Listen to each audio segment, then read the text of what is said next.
All right, good afternoon, everybody, and welcome to today's Heritage Advisory Committee Council meeting. And it's great to have a bunch of new people at the seats, and we finally have a full Heritage Advisory Committee. We do have one empty seat today, but that seat is currently occupied by an individual, so hopefully they do show up in due time. So we're going to call this meeting to order, and we're going to take care of a few housekeeping things in just a moment. But I just want to take a moment that we could just take a moment of reflection for the business that's at hand today.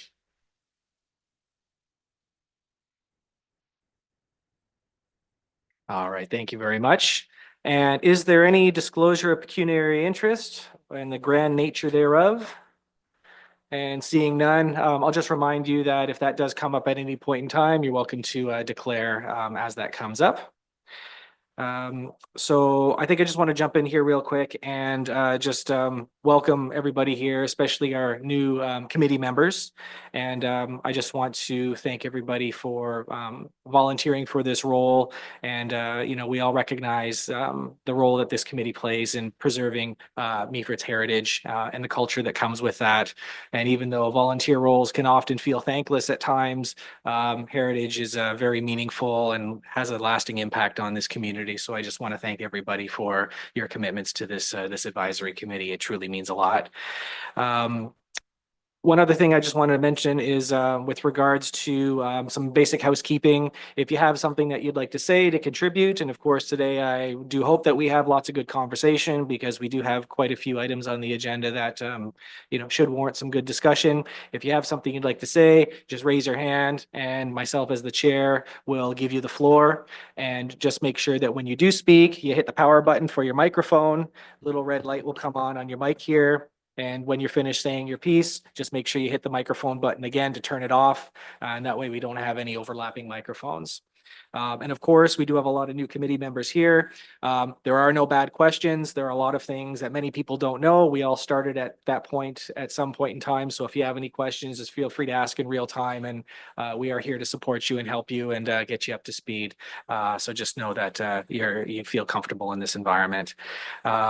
And of course, we'll just take a moment. Maybe we can go around the horseshoe here and everybody could just introduce themselves. And that way we can get those formalities out of the way and we can get to the business at hand.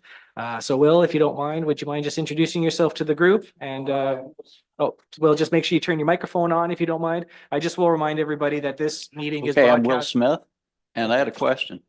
Is this being videoed? Yes, it is. Okay, where's the camera? They're all over the place. Up here, the one that has the red light on is the one that's currently on. Okay, So, question. Do I need to comb my hair? no, you look fantastic. Okay, look thank great. you. All right, on to Nancy here. Nice to meet you, Will. My name is Nancy Harlton, and I welcome you to the committee and the other new members. Thank you.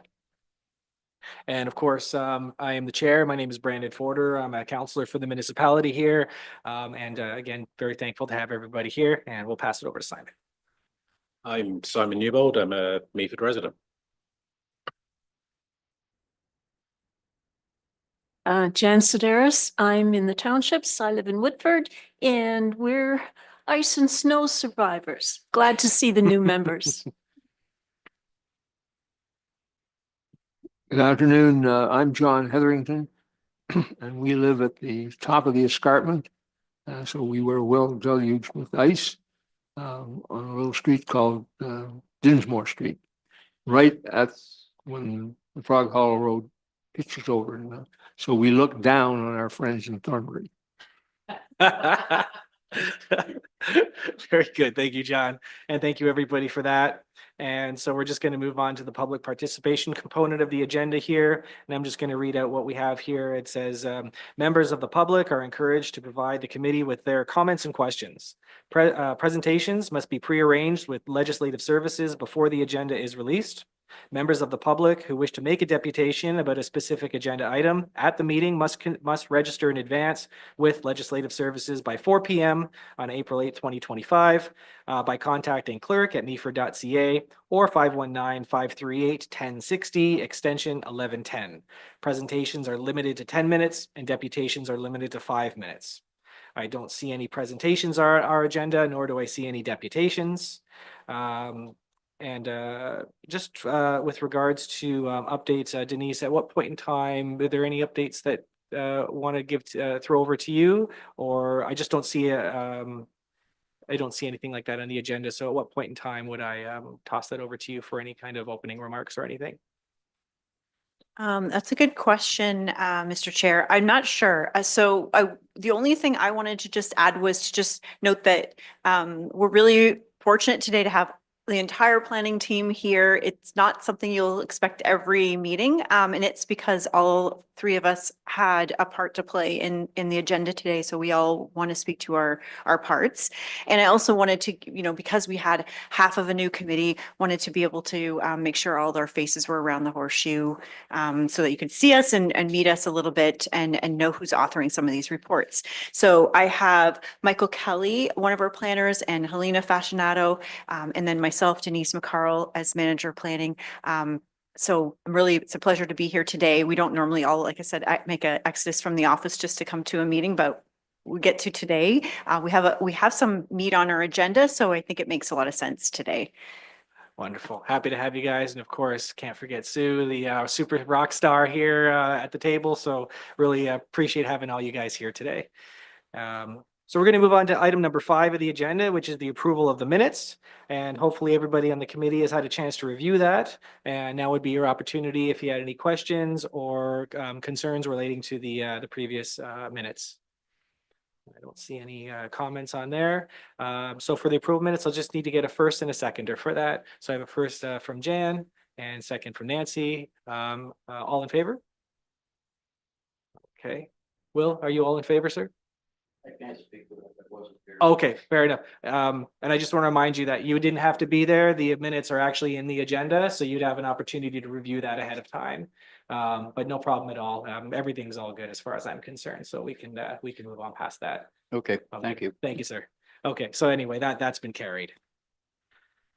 All right, so now we can start getting to the meat and potatoes of the agenda here. So item number 6, heritage permit applications. So we have a permit for Sykes Street, and the recommendation that the Heritage Advisory Committee recommend to the Council of the Municipality of Meaford that we have 3 items that are part of this recommendation. So Denise, if I could throw it over to you, and maybe you could talk to this a little bit about the item here, and we can have a little bit of discussion.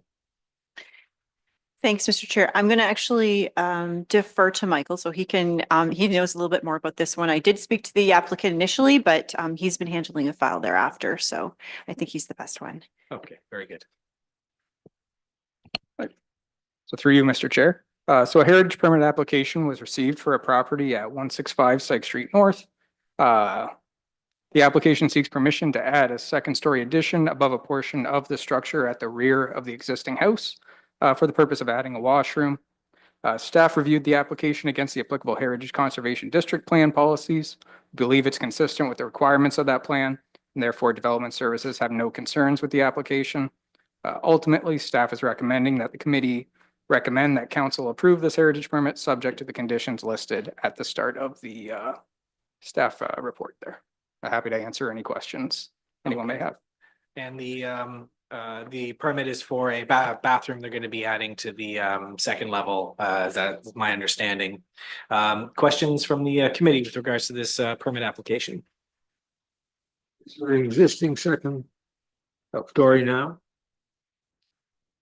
So through you, Mr. Chair. Yep, there is a existing second story in the structure. So this would essentially just add space to the back of that above the first Thank story. you.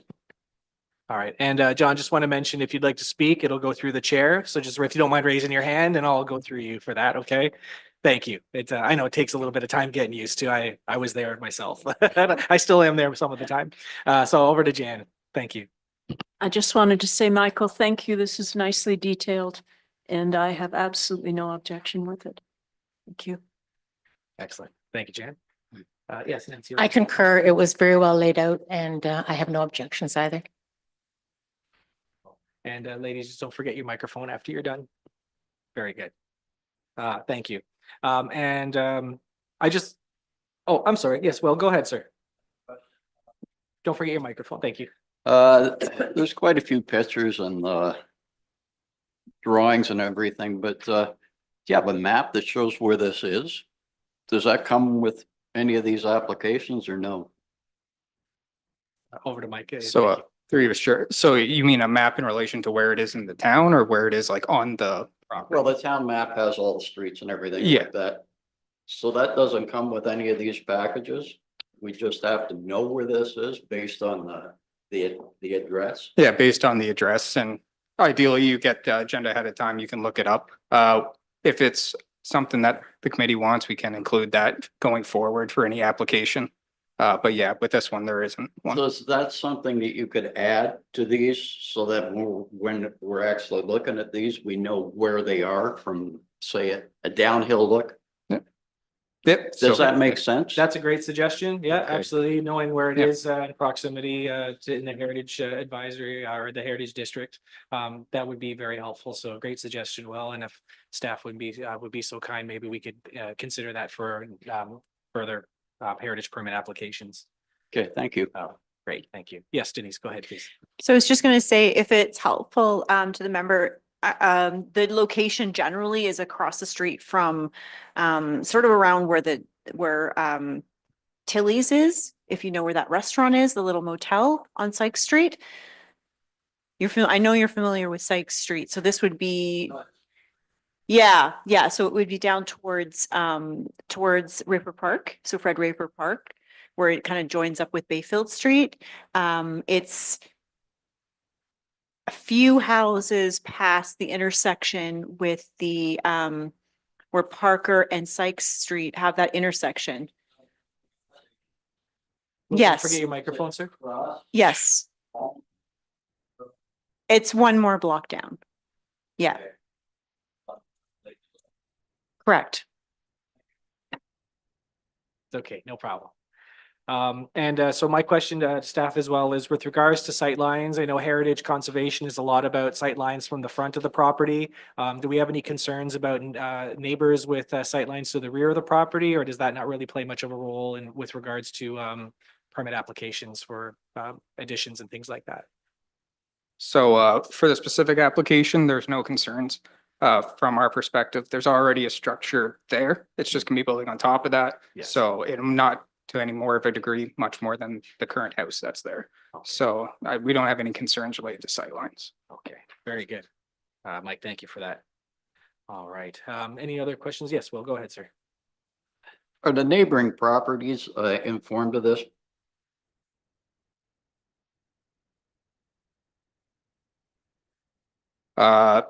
No. No, So nobody canvasses the houses on either side? no, that is Do not you- part of this. Do you mail anything to the property owners? That was just a question I had. Yes, sir. Thank you. And that's not a requirement for heritage permit applications, right? So, That's correct. Yeah. Mr. Chair. So it's not like, if they weren't in the district, no one would notify anybody because it would just be a building permit. So it's just the committee themselves have been appointed to review heritage matters, basically for the public. So that this is one of the key responsibilities of the committee is to kind of, review the heritage plan and determine whether there's recommendations to make to council. So I think it's a good question. In this case, there isn't a need for us to circulate anybody about what their feelings. I don't know that any of them would necessarily be looking at it from a heritage perspective, but there isn't a requirement to circulate the neighbors. okay, great answer, Denise. Thank you for that. And so we're going to call a vote in a moment. Just want to give the floor one last opportunity. If you have any questions or comments, everything looks all good. So I'm going to call it to a vote with regards to the permit for Sykes Street. All in favor? And any opposed? Okay, well, that's carried. Very good. Thank you. Very good. So we're going to be moving on to item 7 on our agenda here. This is items for information. First one we're going to be starting with is the terms of reference discussion. And maybe I could just turn it over to staff just for an overview of what we're going to be discussing here, please. Thank you. Thank you, Mr. Chair. So this is, I remember hearing earlier, Jan was bringing this up just a few months ago when we first were kind of convening a little bit just in chatting. This has been a long time in coming. So Jan's nodding. We've been working on this for a couple of years, and there was a strong feeling on the committee to make some positive changes to it and make sure that some of the I would call it the non-statutory work, sort of sometimes the fun stuff, so the stuff that's not just reviewing permits, that could be completed. And so we've taken that to heart, and we've certainly taken a lot of feedback. We had our workshop on this document last summer in July, and we've watched the video over again and kind of took some of the suggestions, and we've put it into the existing template and made a few changes. So I can walk you through a few of those if you want. I've just given a covering memo just to give you a reminder of why we're talking about it today. Because right now we are kind of still sitting with the 2019 terms of reference. And I know we've had different versions to look at. There was a few, there was one brought by Mr. Sullivan at one point, and so we've attached that in here as well to take a look at it. We really were feeling pretty strong that we wanted to at least kind of get the bones that were in the template in and then add to it rather than starting over. And so I hope we've done a good job there of trying to get the meat of what the committee was looking for. I think what I heard was, some interest in having a little bit more of a mission around why this committee exists. That's more than just that they review permits. So we made sure to add that. So right in the mission statement, we've added a little more teeth to what the mission of the committee is. So I hope that reflects a little bit more about what the committee's hoping to do.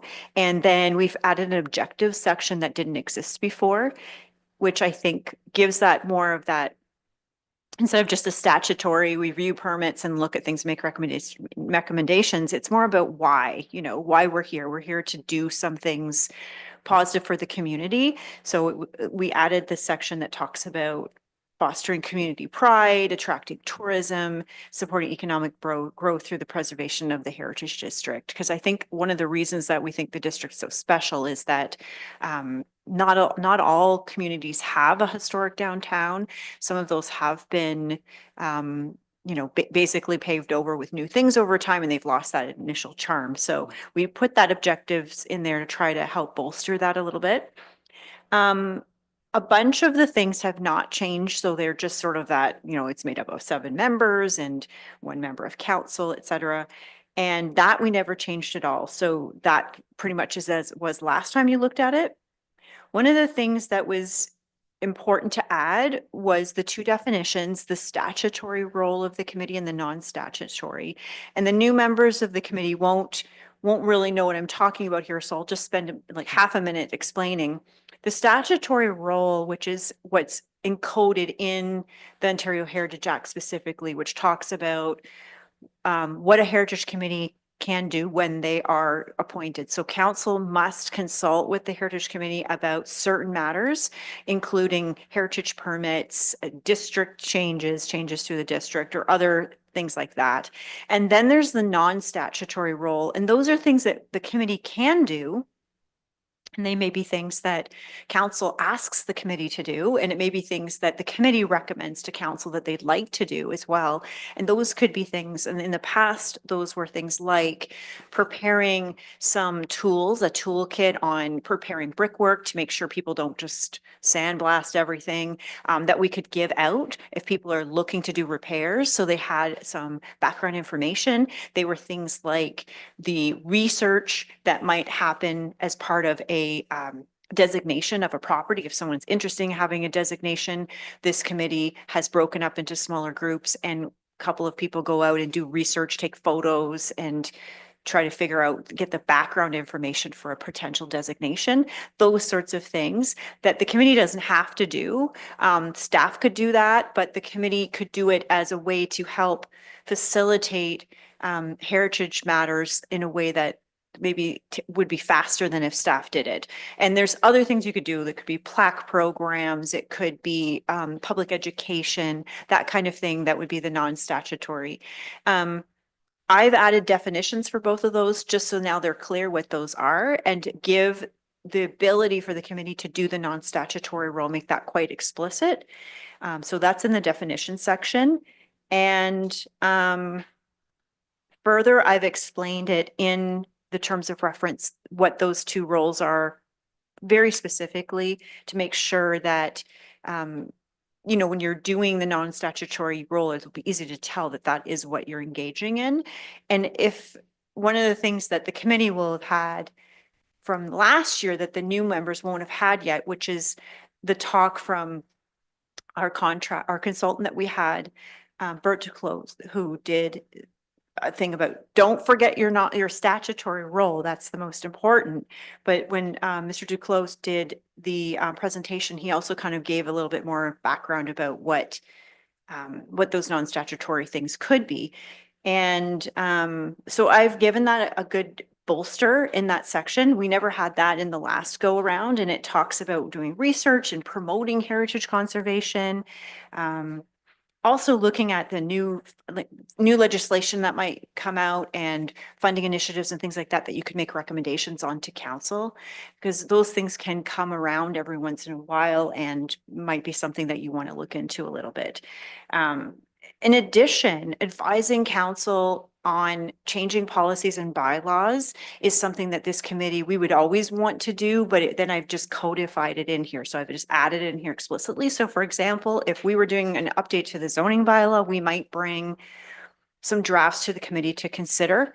That way we would get feedback from the committee, just like we would with other committees. I mean, we probably would go to, you know, the accessibility committee as well, but we just want to make it clear that in this particular terms of reference that we're working on, that those are the kinds of things that I think the committee's work would encompass without having to have explicit direction of council to go do that. So we know that we want to involve you in changes that could affect the district, or not just the district, but other heritage matters as well. So I've added that. The next section talks about meetings. That didn't change. And there's some other things about the administration, et cetera. You know, how to do deputations and all of those things. I think the other section that was really important to add, I'm just trying to remember what part it was now, I've forgotten, is the part where I've said that the group could break into smaller work groups, not subcommittees per se, but more of their own, you know, two people go off and do some work with. That was not in the last go around. And I know there was a strong desire to be able to have one or two or even three people be able to do some research together or work on a small project together. And that's something that the committee has done in the past quite successfully. So we added that. As part of subcommittees, they wouldn't be we wouldn't strike a subcommittee without council's direction. However, if a working group were formed that was a little bit less formal, that we don't need to take minutes on or something, if one or two people were going to go do work, those were things like some of the research activities that have happened in the past that worked out really, really well. Some of that even helped make us changes to some of our bylaws. Example would be our nice strong section about heritage in our property standards bylaw that, you know, if you remember from the training that we had last year, we're one of the only municipalities that has something like that for heritage. And what that does is take recommendations of the committee and kind of encode it into some legislation that can help make sure that those heritage resources are protected. So that good work was something that I would want to be able to ensure could continue. And the terms of reference, I think, now lets us continue on with stuff like that. If the committee has the ability and the time and, you know, to do that or the desire to do it, there could be some small projects that people go away and work on. As long as we don't have quorum and we're not creating a meeting, there's no issue with doing that. And occasionally we've even had just one person come back and report back to the committee on some of the work that they're working on. And so I've added that. So that one's number 7, if you're looking for it. And I think I'm going to look to Helena. I think that's the last thing I added. Yeah, so that's the last thing I added. And I know it's really not that many extra sections, but I think we felt that it made a huge difference in what the kind of work this committee could do. I haven't had anybody, you know, like we looked at Jim's, Mr. Solomon's one that's also attached, and we can talk about that one as well. It is significantly different, but I think the flavor of what we were hoping to accomplish was still in here. And we're happy to take, some additional feedback and make refinements as well. But I'm hoping it's a lot closer to what the vision was that the committee had about what this terms of reference would do, and still kind of gets us back into that familiar template that all the committees have now, which we kind of didn't want to abandon too much. And we also looked at a lot of other terms of references around the province from other committees, and they differ significantly. But this one, I think, now sums up kind of like the legislative part, with like, how's the committee function with a number of members, how do they conduct their meetings, but also that other meat that we wanted to add. It's wonderful. And I just like to thank staff, all of you, for all the work you put into all the different versions of the terms of reference. I know it's not a small task, and this version is quite well structured and legally grounded with the Ontario Heritage Act. And so I commend you for your efforts, and I thank you for that. So this is the point where we could turn it over to the horseshoe here, and the floor is open for questions. Jan, please go ahead.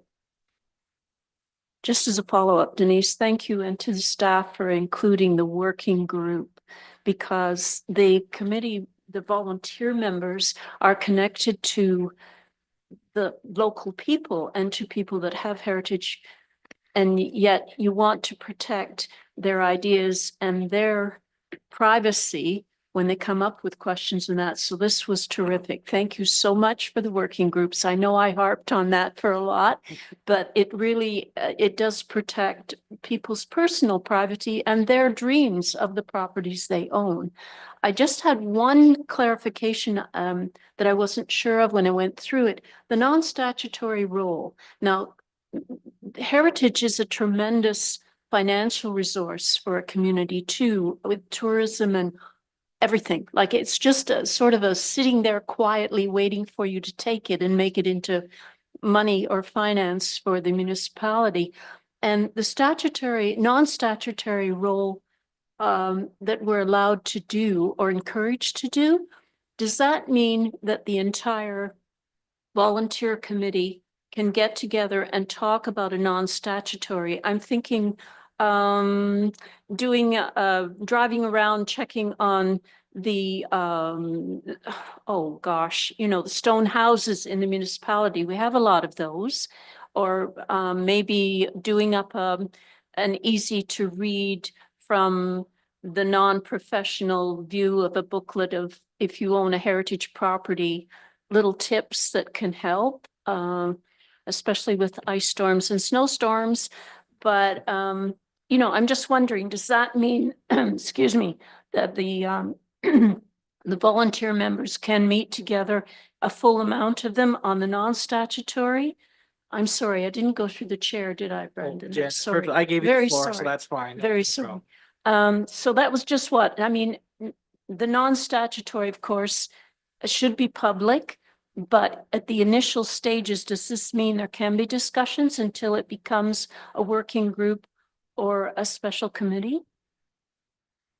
So through you, Mr. Chair. So the non-statutory role still has to happen for the most part in this forum.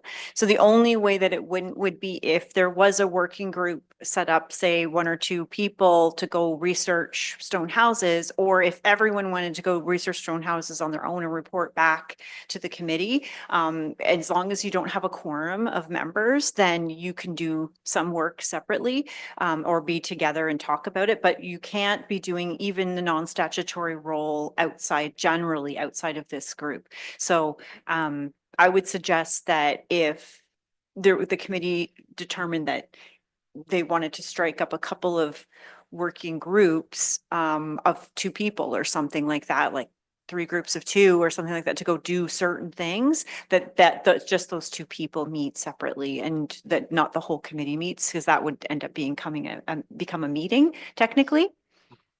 And just to be clear, put it in plain English, what would be the maximum number of committee members that could meet without having quorum? So Sue's confirming it's 3.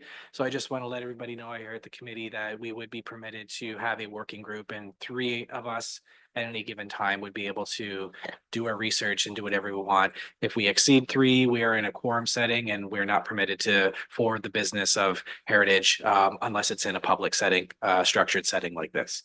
So of course, if anybody has any questions about setting up a working group or has any suggestions, we're very receptive to ideas. And of course, go ahead, Nancy, please. I'm just further on the working groups. I imagine that they are established in the meeting in this forum. So they're set up informally in this meeting. And the subjects of said working groups would be decided in the meeting in this forum. So that's a very good question. And so I might kick that over to Denise to get some clarification on that, whether we actually, decide here in committee meeting settings if we do need to designate working groups, or if anywhere from 1 to 3 of us could work behind the scenes and then report back to the committee at a later date. What are your thoughts on that? Yes, so thank you, Mr. Chair. So in the past, what's worked really well is people have, in the committee have decided among themselves what things they were interested in. So I remember being on myself when I was a member of the committee, part of a working group to deal with a matter, and we went away with that other person that was also interested and went and worked on something. So the topics were chosen within the group setting. So people aren't just going rogue. They actually have some decision making within the, even if it's informal, someone just nodding of heads. Yeah, that sounds like good working groups. But at least we have something to kind of give the teeth of why you're going off and doing this work. And then the understanding within this was, the way that I've written it is that you would report back at the next meeting or a subsequent meeting. And we've done that in the past as well. And sometimes you can't report back in the next meeting because you're not finished yet, or you might just do an update. And that way, the committee itself as a whole knows what the outcomes are of some of those working groups and their tasks. Thank you for the answer. And that was a great question, Nancy. Thank you very much. Do we have any other questions or comments with regards to this? Yes, Will, go ahead, please. Can we direct staff to do some of that work? I don't, advisory committees don't have the capacity to direct staff. So we can make recommendations to council. And if council wants to give a direction to the CAO, and to staff, then that it would go through council, if I'm understanding that correctly, but the advisory committees don't have the ability to direct staff to do anything. Okay. Yeah. Okay, I was on the question came from, I was on the Collingwood Heritage Committee, and the staff actually did some of the work for us, and the areas that we were looking at, houses that we were looking at, staff actually picked up all the information on it and whatever, and it went to our meeting. Okay. And then we would talk to the people on the committee would either talk to them or staff would talk to them. But generally it was people on the committee would ask the homeowners whether they were interested or not. So that was just a concern. Are our members going to be doing it, or can we ask council to direct the staff at hand to do some of that work for us? Thank you for that question, Will, and maybe I can get some comments from staff with regards to how we could approach doing something like that. So Will might have a suggestion with regards to the advisory committee needing to do some research on something, for instance, and then needing assistance from staff in order to get that information. So what would the steps be involved in order to do something like that if we're playing out that scenario? Thanks, Mr. Chair. So I think some of the bigger projects may have to be directed by council generally, and then they could resource what staff would be available to do some of that work. So for example, it's background information on properties or the district, certain matters related to the district or other natural heritage type things that could be out in the country with the stone buildings or something like that. If it's finding those reports and things or doing other research to support the committee, if that project was something that council has tasked the Heritage Committee in doing, and I can picture a couple of things that they might do, then I think that one of the requests should be what kind of resources are they also providing? It could, whether it's dollar amounts or whether it's staffing, to make sure that that's clear. That way, the committee knows what work they have to go along with, or what staffing and goes along with their work. Because I think that will be important to determine the scope of the project. I think in the past, some of the ones that I can think of were related to potentially creating an additional list of recommended properties to be added to a heritage list that were not designated. The act has changed on some of those to make those a little bit harder to do, but in the past, that was one of the things that we did, that council was determining whether to recommend or approve our recommendation as the Heritage Committee at the time to further that project or not. And then that would have included what staffing component goes with it to provide some assistance, because there would have to be something to make sure that we get all the information out, and, you know, maybe we might have to put packages together or book meeting rooms or and things like that separate in addition to what we do now. If it's a really small project, I think I can't think of one right now where we would need direction of the committee, but if it was something really small, like, can you give me a bylaw or something like that, we can always do that. But in terms of major things, I think they would need to be directed by council first, and then we could put, you know, some parameters around what resources can be available. Good. Thank you, Denise. And to sum that up well, and for the rest of the committee members, is that it is completely possible, but the best avenue would be through council. Fortunately, council meets a lot more often than the Heritage Advisory Committee meeting does, so it probably wouldn't slow things down too much, but that would be the order of events. So if there's anything that any committee member feels that would be worthy of a direction, then we can make that recommendation to council. Council could consider that, and if they agree, that direction will be given to staff, and those resources will be allocated as such. But very good question, Will. Thank you very much for that. So any other questions, comments? So I may have a question here with regards to annual reporting. Would it make sense if we had a formal annual report and a work plan process that could be presented to council, say like an annual basis, just to highlight the things that the Heritage Advisory Committee has worked on within the past year, just sort of like a year-end summary. I do believe that was in the appendix as a suggestion, but wasn't in the staff terms of reference. So maybe I just get some, and I mean, that can be done anyway and doesn't necessarily need to be in the terms of reference, but I just like to get your thoughts with regards to something like that.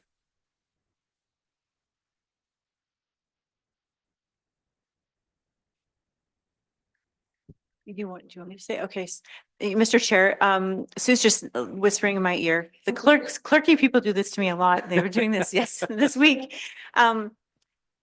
So we were just talking about this earlier today, about that being a really good idea for council, because I think right now the reporting is the chair of the committee going to council and doing some more informal reporting, and they get a little bit, but I think an annual report would be really useful, and we could add that if that's something that the committee would like to see. I don't even think the committee has to necessarily like the idea, and it's still a good one, but because maybe council wants it too, but I think it would be a great one to add to this.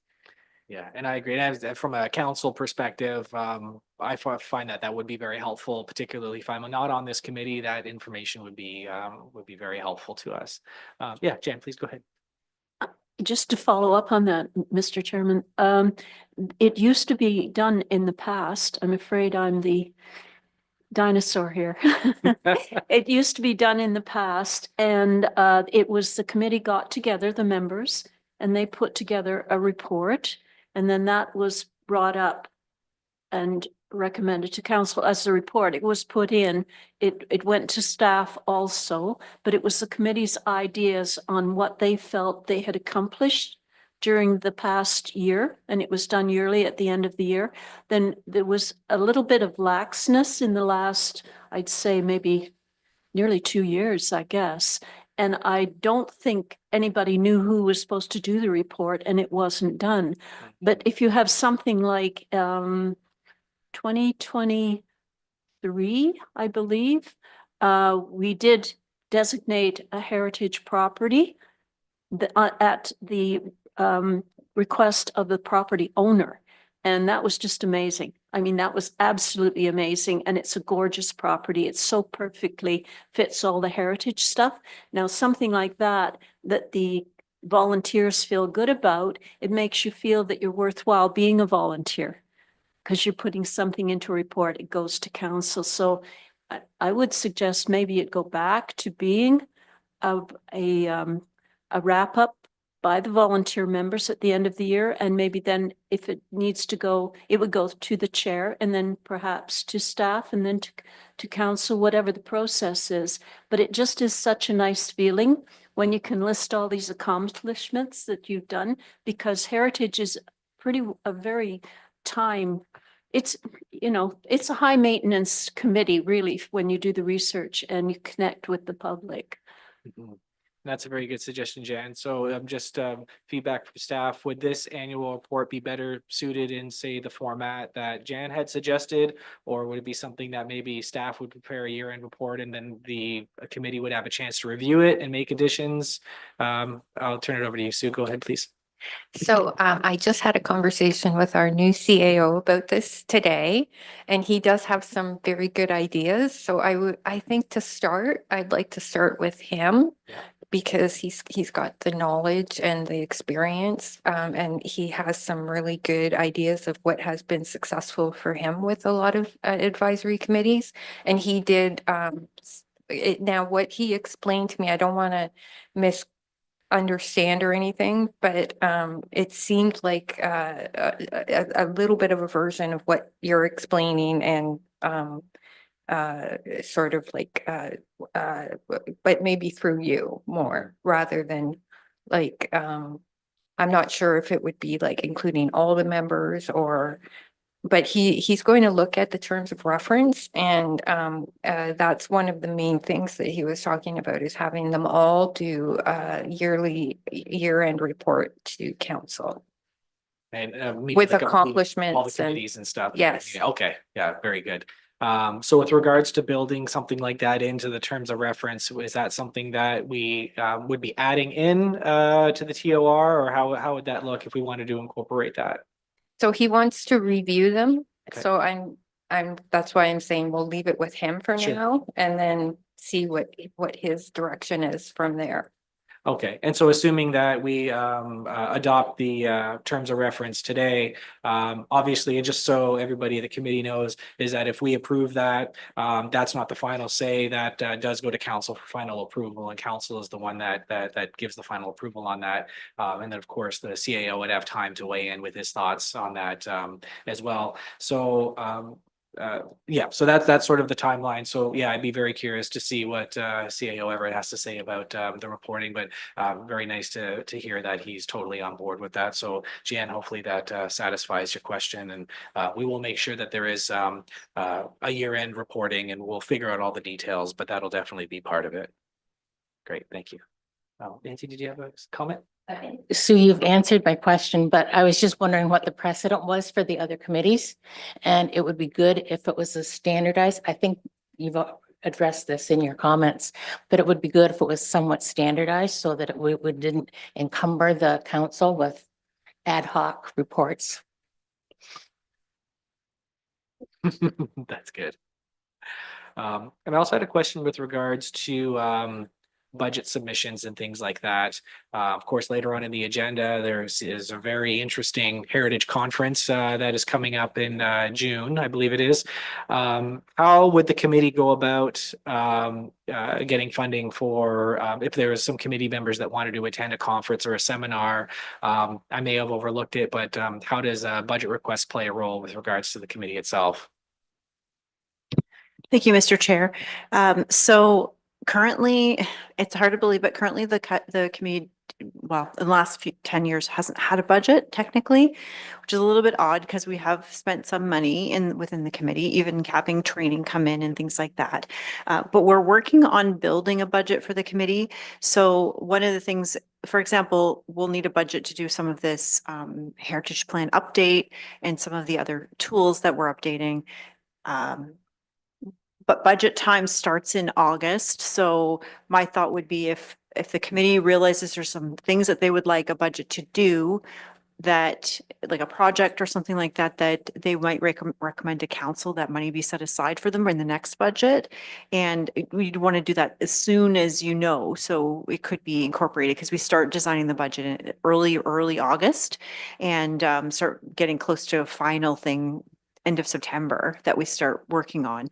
So in the past, we've had some money for Heritage Committee members to go to the conference, but not for the entire committee. And so those are the kinds of questions I think the committee could ponder about what they want to do, ask council for. But it could be other projects and things like that. Like we've talked about plaque programs or communications that we could create, pamphlets, signage or event materials or things like that to promote heritage. All those things would cost something. And I think in the past we've borrowed from other like the planning budget or something like that, because we tend to be doing a lot of the work within planning services. But my thought would be we would ask council for money to be considered for the upcoming budget and see if we can get some more parameters around budgets for the committee just generally. So we have an annual one. Okay, very good. Thank you. And that sort of leads right into, I was going to ask how, with regards to public engagement and education, you know, how heritage is very interesting subject to get into, but something that a lot of residents don't really know enough about. So, you know, what role should the Heritage Advisory Committee members play in raising public awareness about local heritage? So, you know, for instance, should the terms of reference explicitly support things like events or school programming? You mentioned plaques or awards. How would that fit into sort of the mandate of the committee in relation to the terms of reference? Thank you, Mr. Chair. So I think that would fit within the types of non-statutory activities. And we tried not to, you know, tell you what those were, but we gave a few examples. And I think those would be perfectly within the non-statutory role.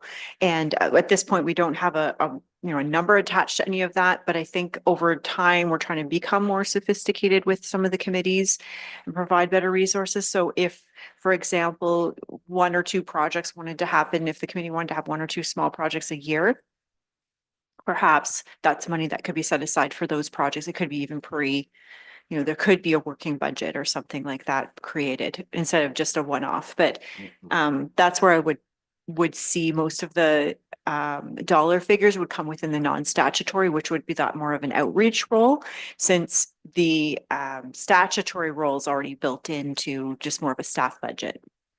Thank you, Denise. That helps very much. Will, did you have a question? Go ahead, sir. You talked a minute ago about the Heritage Conference. Do you know where that is? Picton. It's near Kingston. It's in Picton. Oh, okay. I think I went to one in Barrie at one point in time.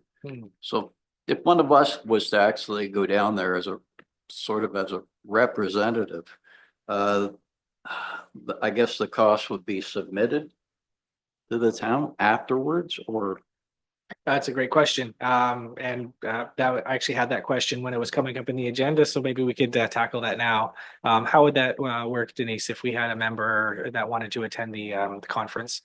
So we could actually just reorder the work, but I was going to say, do we want to just finish the first item and then we can go to the Heritage Conference and talk about it? Okay. That's a great idea. Yeah, so maybe we just finish the terms of reference discussion and determine if there's a recommendation that comes out of that, and then we can go right into the Heritage Conference if you want. Yeah, very good. Yeah, we'll do that. So we'll get back to that question in just a few moments. Yes, Jan, go ahead, please. Through the chair, just for clarity, we're talking, I don't know how the budget works. I'll say that up front. But if, say, we're supposed to have so many meetings a year, and say we need other meetings, extra meetings that year, are meetings part of the budget? Like, I mean, everything costs, right? Your time definitely costs. The volunteers are the only cheapies here, but, and of course, the building and everything else like that. So when you're talking a budget for one of the committees, that's extra money on top of what is a functioning budget so the committees can meet, is it? like, that may be a dumb question, but I'm not sure. Mr. Chair. Yeah, Mr. Chair, it's not a dumb question. I think we've said it, we have resources to do 6 meetings a year. Often we haven't done the 6 meetings a year, but they're every other month. Doing additional meetings certainly will have a cost, but it isn't part of, because it's not a necessarily a financial cost in the budget. It is just built into resourcing. So that would take us away from other projects. So if we're in this meeting every month, then that definitely does have a cost. I think that's a decision of council, whether they wanted to change this at all. We do have a committee that meets monthly, but for the most part, our public advisory committees meet every other month. Actually, we have 2 committees that meet monthly. So I'm not sure if it was a special meeting for some reason, and we have had to have a couple of special meetings when we don't have quorum for a meeting time or something like that. But we had been hoping to keep public advisory committees to that every other month, just to, because there is a bunch of staff, that have to be around the horseshoe, and some of our staff, like Sue right now, is doing all of the public advisory committee, so it's a lot of meetings. And so I think the only one you're not doing would be like committee of adjustment, which we do, but the advisory committees, Sue's has to do. So if we add any, it makes a huge difference in the amount of time that Sue has available for other things. So my thought would be that we probably don't want to build that into the terms of reference to say we want to have more meetings, but I would suggest that either it could be that working groups do some of that extra work, or a special meeting could be called if we can't meet the every other month for some reason, we don't have quorum and we need to shift a little bit.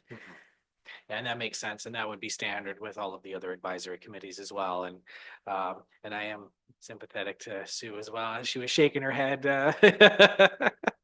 So, but if there was an urgent matter that required more immediate attention, then we could deal with that as needed. But it'll be the 6 meetings per year as approved. All right. So we're going to wrap this particular item up fairly shortly. Any other comments or questions from the committee here?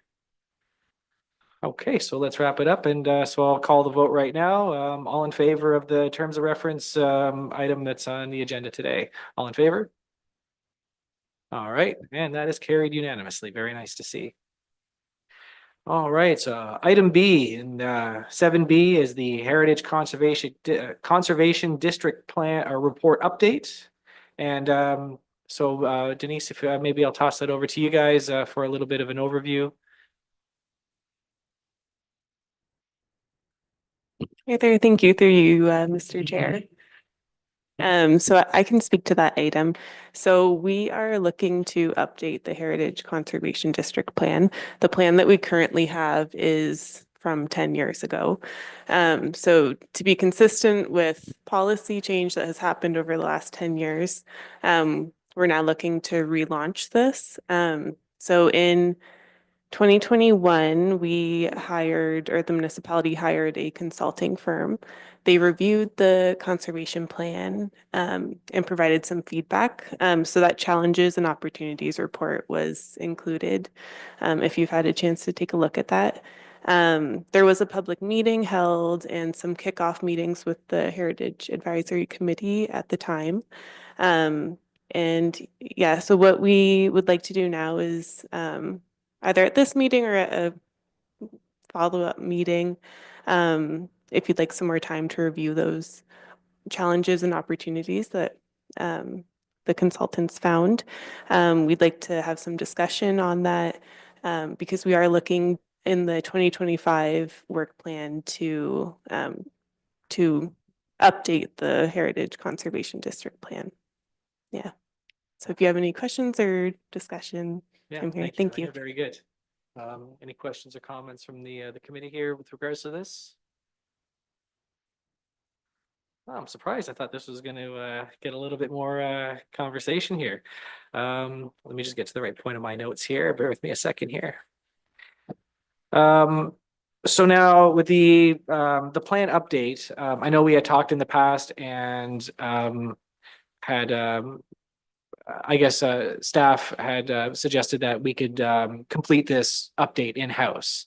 And I'm just curious to know, I know with the Heritage district plan updates, usually we bring in a consultant for something like this. So maybe just for the committee's information, who may not have been privy to these conversations, maybe we could just get some comments with regards to why staff feel that it can be completed in-house and why we may not need a consultant for this. Thank you, Mr. Chair. I don't mind answering some of that. I totally understand why a consultant would be needed most of the time when you're, especially if you're creating a new conservation district plan. We were not intending to throw out the plan and start over. So I think what we wanted to do is just strengthen the wording within the plan, make it a little more clear. When it came to some of the opportunities and challenges, one of the things that we were struggling with as staff using it, and I certainly believe that the committee felt the same, which is understanding something like when is something minor versus major? When does it come to the committee versus delegated to staff? And I think between ourselves and the committee's recommendations on what we think is major and minor and council's decision on that as well, we think that we can tackle something like that quite easily by just looking at the impacts of a potential project, the scope of it, whether it's new builds or old building, just or an existing building that has a minor change to it, those sorts of things, and determine the scope, whether it's a minor or major, without going to a consultant to tell us that. I think that's something that would be very Meaford specific anyways, of whether we felt that way. In the past, we have been approving signs that meet the Heritage Conservation District plan and meet the sign bylaw, which is actually stricter than the plan. We've been approving those as a staff approval. And because of that, that's an example of one that we think that we had enough to go on. But there was a lot of other ones that we think we've struggled a little bit, whether or not we could have approved them as staff, or whether or not they're things that should come to the committee. And it would, I think, with committee's advice in this regard, I think we could probably answer those sorts of questions within the plan and make it very clear. So it's more of a checklist, whether to determine which one it is, without having to go to a consultant to tell us that. So it's just an example. So I think what we were hoping is to, knowing how, we're really trying municipally to keep our budget very tight and not add things to the budget. And knowing how expensive something like this would be, we were figuring that for the most part, we could tackle just refinement of the existing document, clarifying it without going to an external party. We weren't going to change the meat of it. We weren't going to change the boundaries at all, because we found out that doing that is a much bigger project and could put us under some scrutiny, because the province has become very strict about new conservation districts. I think our previous consultant had let us know that if we wanted to change things like the boundary of the district, that would be like a new district. And there's a much higher bar for doing a new district than there is in a minor refinement. So I think it was more just the user friendliness of the document that we have versus the full revamp that maybe some folks had been thinking. I think right now it has some good meat, and it's almost as though it reads as if it's an earlier draft than what we're using it for, which has a lot of the background and a lot of flowery language about it would be great if something happened without saying you shall do this. When we dealt with some of the examples that we've struggled with is, it talks about how original brickwork is important, but doesn't really tell us whether or not we should be recommending someone retain the brickwork or not. And I have some, at least I feel very confident that between staff and the committee's help, we could probably get to a better place on some of that to make sure that we can review permits in a much more simple fashion, that we'll know yes or no. We can, and I think there's also some strengthening of the language, which we could draw from some of the previous experience of the committee on some of the ones where the committee has struggled to know whether or not it's supported in the plan, and use those real life examples to strengthen what we've got. So that was why we thought we could do it internally. I think all of us here have lots of writing experience, writing policies and writing documents, or, trying to make it user friendly. And I think we felt really confident that we could at least take a good stab at a revamp. If we really needed to go external, and some of the money that we wanted to put aside in the budget was more for that, the outreach component. So we've put some money in the budget that would be enough to do newspaper ads, and maybe produce some materials that we could maybe go out to the public with. For example, if it was a Canada Day, booth, and we wanted to create some communication materials, we have enough in the budget to be able to do that. Just to give us, the ability to do something pretty to get people's attention, to help us work on the plan and engage them. So that was why the budget we have so far is fairly low, but we thought that was enough to be able to do some of that, maybe at the beginning, and then at the end when we finally get a nice working document cleaned up. Thank you for that, Denise. And of course, with regards to the Heritage Conservation District plans, the Ontario Heritage Toolkit suggests that these plans must be grounded in clear policy, and they must be procedurally defensible. So as staff, you guys feel that we would have a solid document that would meet the criteria or the best practices, I guess, from the Ontario Heritage Toolkit. Is that right? Yeah. Okay. Yes, thanks, Mr. Chair. So like I said, I think because we're not going to go back to the drawing board with it and start over, we're really just strengthening what we have, making sure that it's more clear whether or not, because I think right now it's a bit of a stab in the dark sometimes. There has been a couple of permits that have come before us where the policies don't even seem to apply.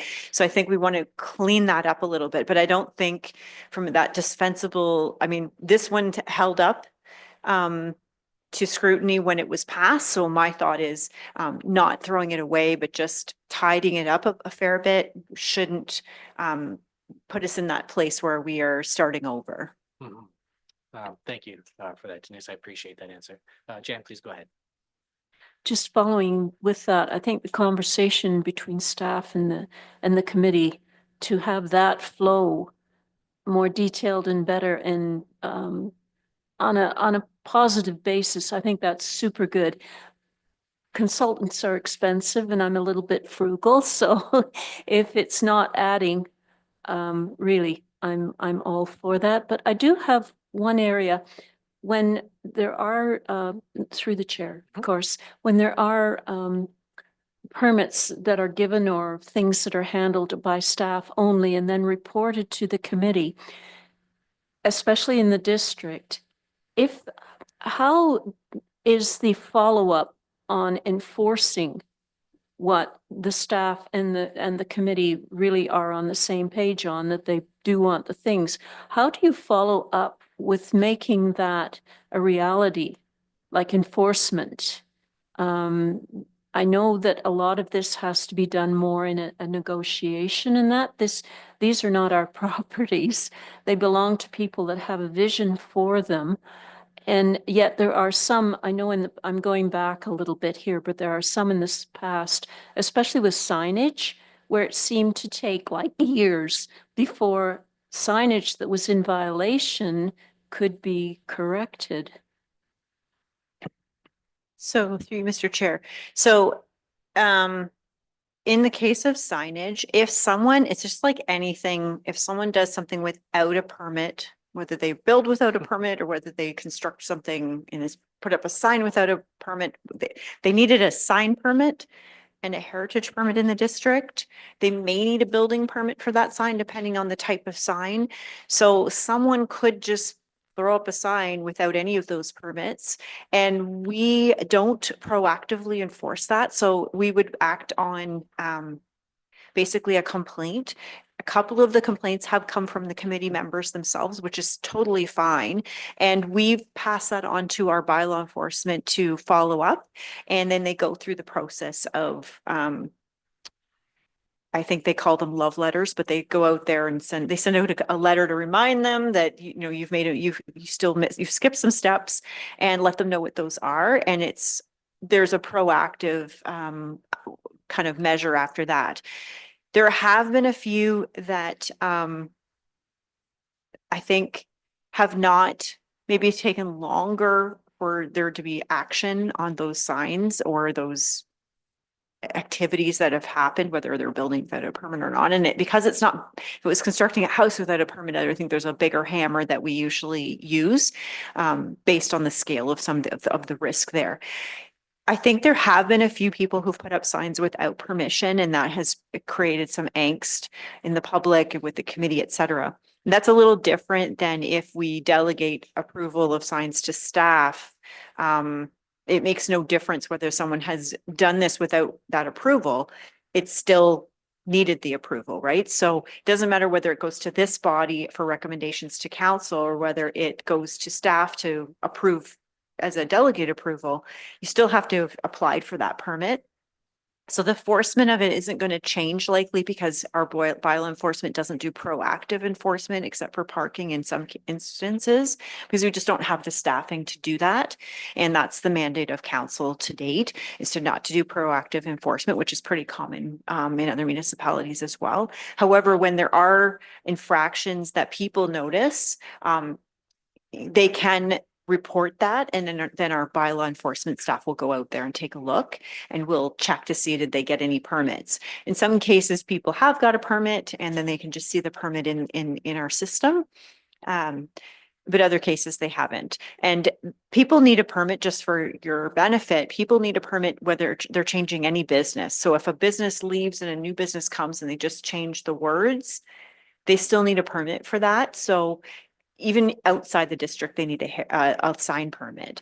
So, but we do notice that lots of people forget or don't realize or go ahead and just put them up because they're excited about their new business and forgot about that part. And so we do sometimes have complaints come in and we follow up on that. And some of them have taken a little while to get compliance. Great. Thank you for that, Denise. Any other questions around the table here? So I have one. So just curious to know how sustainability principles could be integrated into this plan. Of course, a lot of the buildings in Meaford were constructed sort of in an era when there was different climate patterns and different building practices. So should this updated conservation district plan include policies that address climate vulnerabilities of heritage properties? Just like to get, of course, my co-chair of the Ensuring Sustainability Advisory Committee, Councillor Bell, probably be very happy to hear me bring this up because I know that's very near and dear to him as well. So just like to get some feedback with regards to how we might be able to modernize this plan to include more sustainability measures. So for instance, energy efficient upgrades like insulation and windows and HVAC, they're often discouraged due to concerns of altering heritage features. So I'm just curious, how can we better support retrofits that would enhance energy efficiency while maintaining the heritage attributes that we're trying to protect? Thank you, Mr. Chair. This is a weird one because the plan, just by its own sentiment within the words, would suggest it doesn't really support, say, removing original windows for sustainable, more like modern, energy efficient windows. And that has been a point of contention because sometimes people really feel like they need to do that given that the condition of the windows that they have. And so it is something that we should probably talk about in more detail as part of one of the items maybe that we pull out. So I think what I would suggest is that we add sustainability, and we look, I know sustainability there's lots of a framework within our official plan policy, that's one of the things that we maybe look at what our best practices to bring back as one of the meat items to talk about maybe in a follow-up meeting. So I think for this meeting, we were thinking, initial discussion, thoughts off the top of your head, these ones are good. And those are the types of things that maybe we should bring back for maybe a healthier discussion and maybe provide a little bit of best practice and some other things that other folks are doing in other municipalities, because there's got to be a compromise for people who are trying to maintain their building in the best way that they can, but also keep the view, the look of that heritage you know, the character and all of those things. A perfect example is in the 15 Trowbridge building, the former library, the former post office building that we use for planning and building right now. That most of the windows have been replaced with vinyl windows, and there is a proposal in place to kind of finish round that out with the remaining windows because they're very leaky. There's some original wood windows in there and they're causing a lot of heat loss. But the way the plan is set up right now, it doesn't really support doing that because those original windows have heritage value. So what my thought is, there could be language we incorporate that would allow for that sometimes, provided that they maintain the same style, the same opening shapes and things like that that we have now. Because then from the exterior, when you're going by, you're not going to notice the difference. The people inside are going to notice because they're not getting drafts, but outside they don't. From a much more hardcore heritage perspective, the sentiment in the past has been don't change those windows, because I think the windows that had been changed in the 60s and 70s already needed changed a couple of times, and some of those wood windows actually lasted quite a bit longer than some of the cheaper ones had done. But I think we've moved past that into a modern era now where that may not be the case. But I would be happy to have that as one of the items. I think that's exactly the kind of stuff that we were looking for direction on, because I don't think we would want to write that, oh, new windows can be put in, and then people are concerned about the original windows. We've noticed that on some of the other buildings that maybe have some challenges, like ones that have completely rotted out, and the plan does not seem to consider that. It doesn't really tell us what we'll do in that case. And we've had a couple with related to churches or buildings like that with some very interesting windows, which I think we want to preserve the character and the opening shape of, say, like a church, arched window, but we could recognize that maintenance still has to happen, because if they've rotted out, then, we just need to know what we can do to allow them to get that permit. And it has come up already, and we don't necessarily know as SNAP what to recommend they include in their application to say, we've checked with our contractor, we've checked with an expert, and we need to replace this window, and to make sure that the committee feels confident in that. So those are the types of things that I would love to see clarified. So that makes it a lot easier for us to know whether we're supporting something or not supporting something. It's not a one-off every time of us trying to figure it out, but a lot more, a checklist type approach. And that's great. And so that could be something we could add to the next agenda for more fulsome discussion. That's wonderful. Yes, we'll go ahead, please. I had a question. The windows you're talking about were replaced with vinyl windows?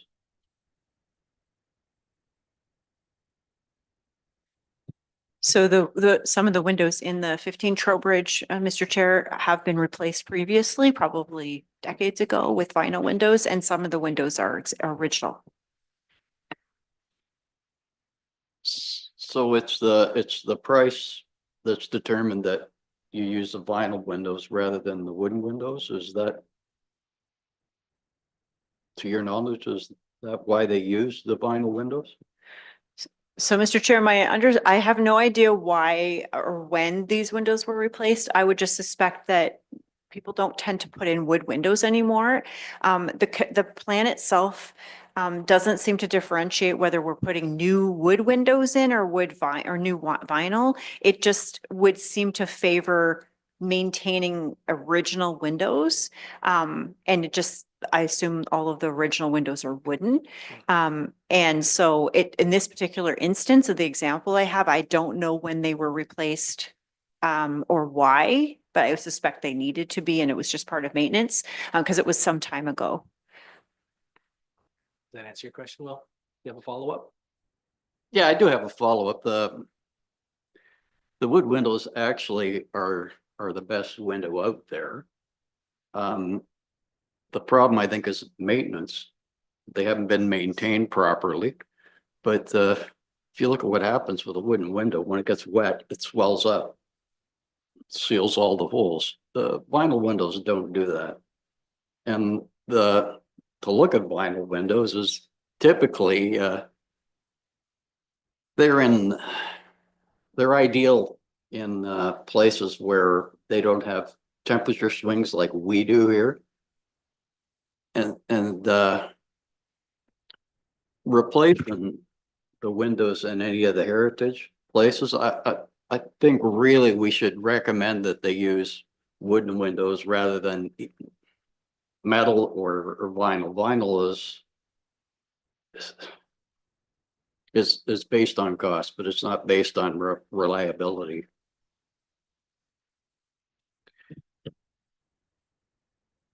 Okay, thank you for that, Will. Yes, Nancy, go ahead.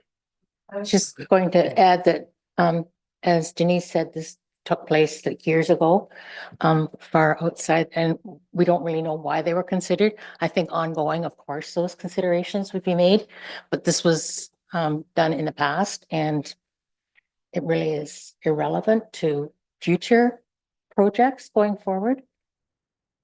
I think.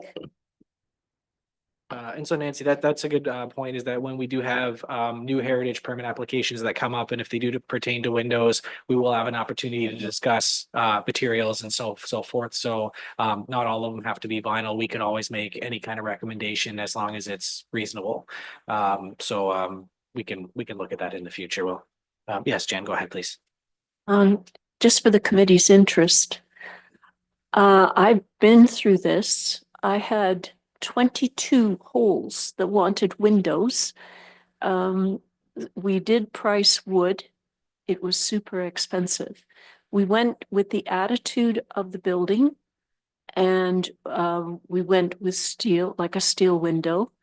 We did foam insulation, which doesn't show. It's amazing. It's expensive, but it's fantastic then for your cost later on. They suggested wooden windows with storms and screens, and that meant my top story was 30 feet up, that you were taking off storms and screens and windows. You didn't have airflow. It's not that I don't love the old part. I really do. If we'd had windows and not 22 holes that needed windows, and these are big, we may have tried to consider that, but practical is important. We're a low energy house now. We're 6,000 square feet building. We're low energy, and it's taken a balance trying to keep heritage. We're very much heritage, but you have to have a balance on maintenance, proper maintenance and airflow in your house and everything else. So it's pretty complicated. I agree with you. The wooden windows are gorgeous, but super expensive if you're doing more than one or two. So we need to maybe look at this from the perspective of the property owner also. There are limitations on what you can do to stay totally the same way it was in 1850. Thank you, Jan. Yes, go ahead, John. Finally, I've got something to contribute.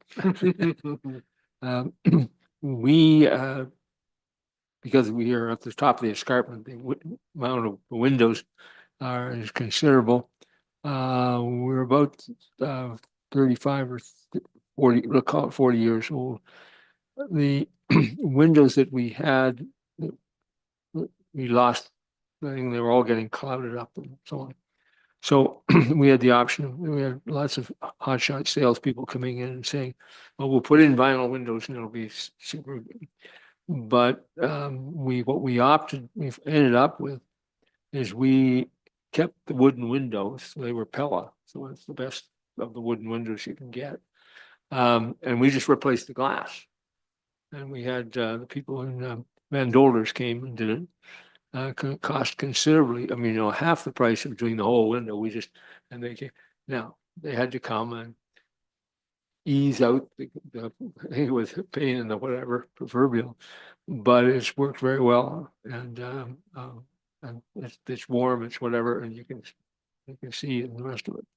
So there are other compromises that you can do with not doing all wood, but you don't have to do all vinyl as well.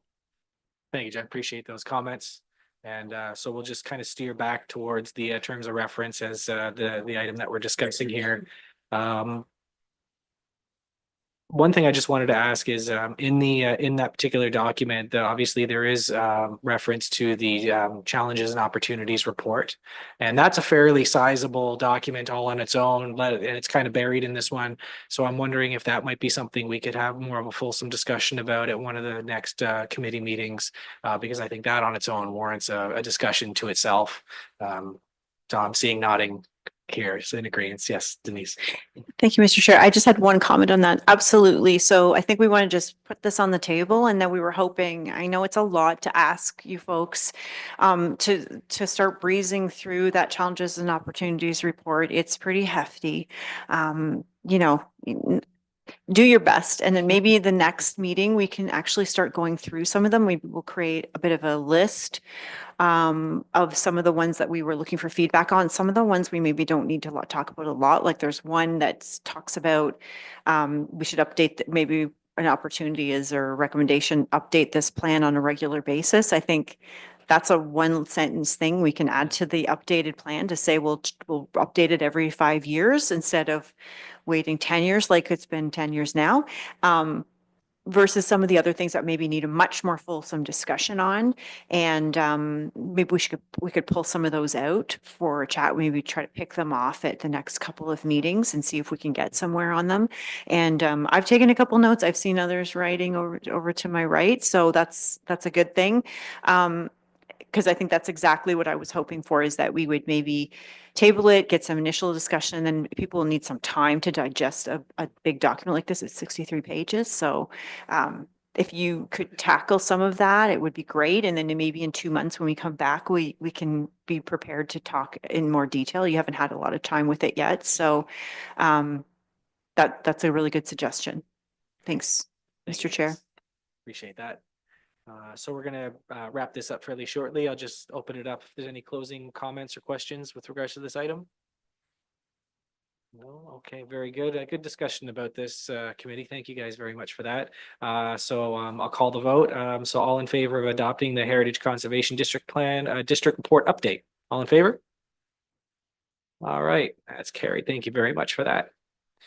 And we are on to item C, which is the Community Heritage Ontario Conference, which looks quite interesting. And maybe we can get a brief overview from you guys about that, please. Thank you. Thank you, Mr. Chair. I think in the past, we've had varying amounts of budget for this conference.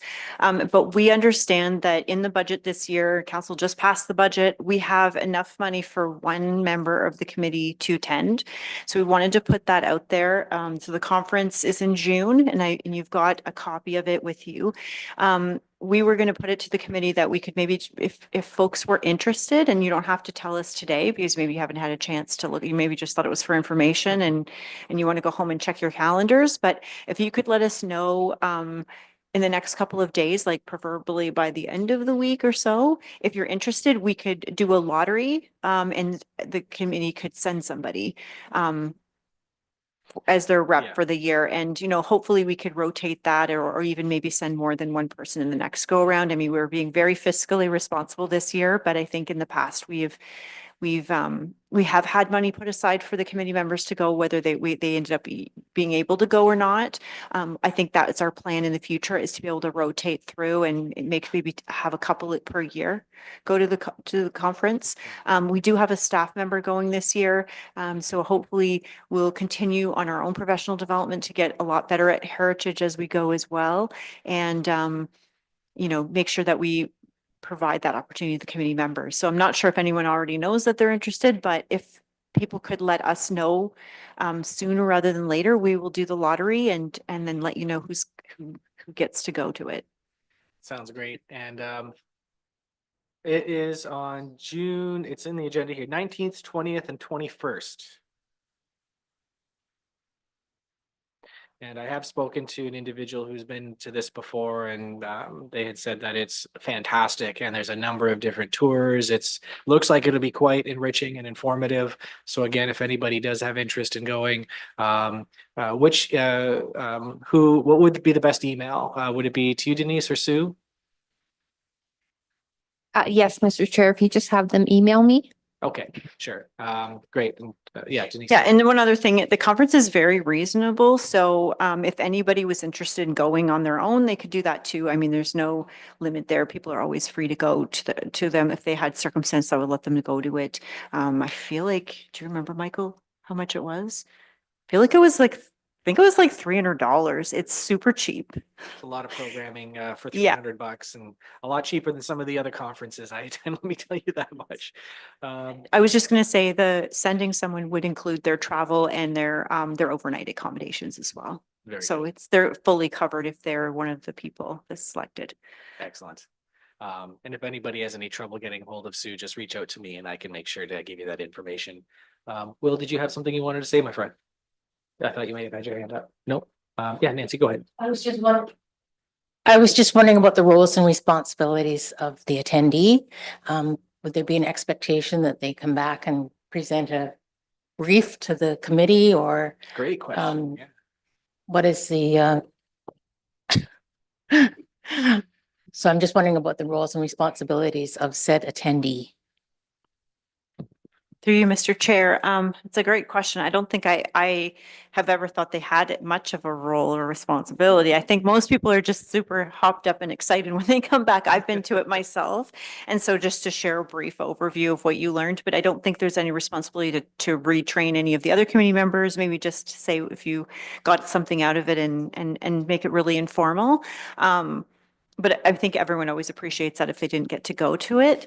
And that's about it. And I know it's chock full of other members of other committees. So you'd be in good company there with lots of other Heritage Advisory Committee members across the province. Yeah, very good question. And all of us, when we come back from conferences like this, we're all excited to share our experiences. So that'll be really cool. So any other questions with regards to this at all? Comments?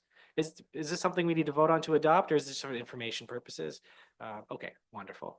So on to item number 8 here, committee inquiries. Any inquiries around the horseshoe here at all from anybody? No? Okay, wonderful. And then, of course, number 9 would be the communications, and I don't see there's anything on the communications list here. Would it be best practice to read out the words that's under the communications line, or I'm just not sure if that would be something that's necessary. Yes, Mr. Chair, that I know it's a pain, I don't but mind, I they just usually wanted to do make read them sure, out yes. every meeting. Okay, very good. So under communications here, the committee will consider correspondence received by members of the public during each meeting. To share your comments, thoughts, or concerns with the members of the committee, the public can send an email to clerk@meaford.ca.